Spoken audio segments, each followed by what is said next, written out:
Okay, everybody, this is my spoiler review of Poker Face Episode 2, The Night Shift. This is again directed by Rian Johnson, but this time it's actually written by Alice Ju, who does a great job filling in for writing for Rian Johnson.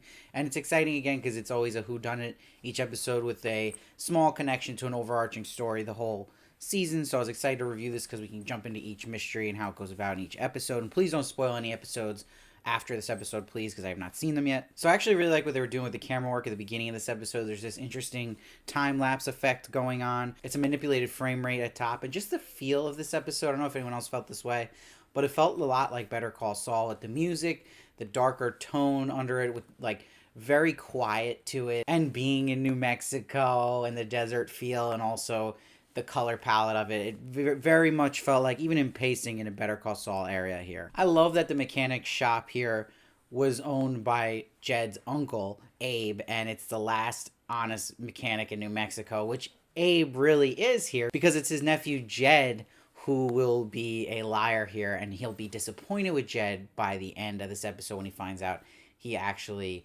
messed with Charlie's brakes, and we'll find out obviously later that Jed did way worse than that, and that he is this liar and a bad person. So I really like that the show had that theme just go through that sign there. Now, I like we got to spend time at the beginning with Damien and Sarah as well, not just Jed, setting up what happened in this crime. And it was a wild crime with him pushing off the roof like that.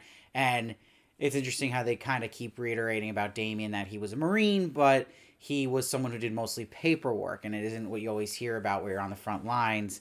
And we see that Damien has his faults of his own, where he's saying to Sarah he can read through people, smell bad in people. And yes, he got that inkling about Jed, which was correct, but he kind of fizzled out here where he shouldn't have announced in front of someone like Jed that he won the lotto, and that Sarah was going to be so happy because clearly Jed also likes Sarah, and this was Jed's way out here getting this money, so he kills Damien. But what I really loved about how they set up pieces here were little things just in that opening sequence that now you look back, watch it again, you catch everything, like the Fox truck.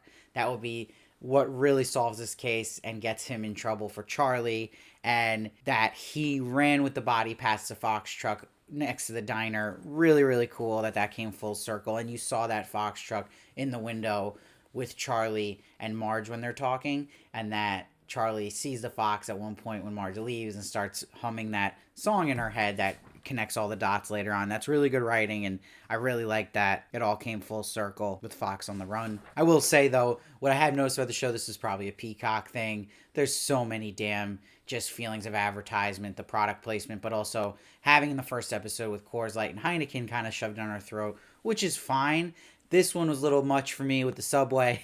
Like, again, we get it. Damien works at Subway. We see her eating a Subway sandwich. He's got the Subway shirt in all of his scenes. There's a little too much product placement for my taste. It's a little taking me out. Just a little. Again, that's a very nitpicky thing, but I hope the show doesn't stay in that where, like, we have a Taco Bell episode or something like that. Let's just kind of kill it with so many products here. Now, my favorite moment of the episode, I am a sucker for fart humor, so the brilliant Chau here playing Marge. What an entrance for Marge, where she farts in the bathroom and she's like, that's what happens in here. That delivery of the line was great. And she's having a great year. You know, she's had the menu. She's got an Oscar nomination for The Whale. She might win an Oscar as supporting actress.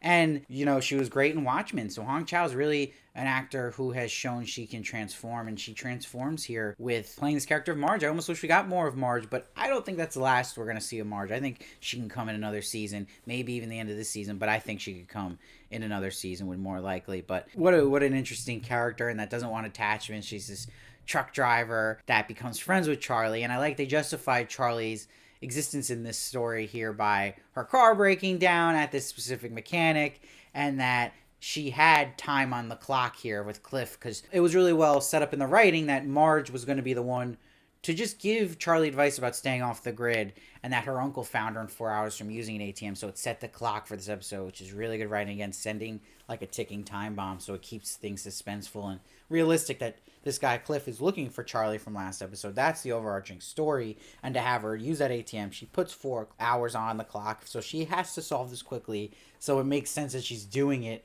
out of the kindness of her heart for her friend Marge, who was wrongly accused and put in jail, but she's still aware she's got to get out of there. And it's such a nice wrap up to have Cliff come right at the end when she figures everything out in the diner with the song. I really like that. There's just a funness to this, and that also goes, of course, to Natasha Lyonne, who's just fun to watch on screen and brings life to a character of Charlie. And the way she finds everything out through the bottle cap and the apron, and again, big moments you have to remember a character can read through lies, so she just knows when someone's lying, and that happens here with Jed, where opposite Adrian Brody's character last episode, where he knew she had that skill, Jed didn't. So Jed really screwed himself in moments he lied, but they did a nice job not overdoing it, and the right moments for Charlie to use that superpower she has and learn and kind of connect the dots also through Sarah.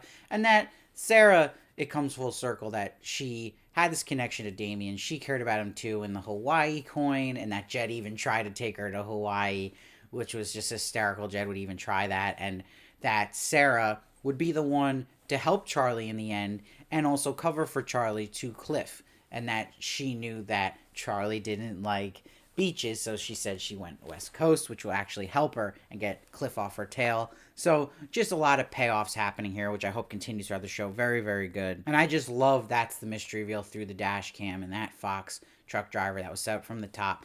Really, really good, and you had to catch it. So it wasn't easy enough for us to figure out, too. Even though we know what happened in the crime, the little pieces that you're trying to figure out with Charlie aren't so obvious. So I really like that. And I like how it ended with the cops coming for Jed while he's sitting on the roof and burning the lotto ticket. Really, really good stuff. So I'm giving this episode an 8.6. I gave episode 1 an 8.7. I just put it down a little bit, but the slightest bit. I think it was still excellent. So I'm excited to see this Whodunit of the Week continue, and I like that they keep the Cliff thing going in that story now and trying to figure out what's going to happen with her and Sterling Sr., and that she's wanted by the police as well. So that's exciting to keep her moving and kind of solve cases going on, especially because she's not even a cop or detective. But if they can cleverly write each time why she's getting involved, I'll buy it. I'm in. I'm excited about it. And yeah, I hope you're enjoying this. Let me know what you thought of this episode. I'd love to hear your thoughts. Every comment you have about it. Please subscribe. It helps me in so many ways you have no idea. And I'll be doing every single episode of Poker Face, so you're not going to want to miss any reviews for that. And please follow me at Steve Varley Show on Twitter, Instagram, and TikTok for more of me. And I'll see you next time.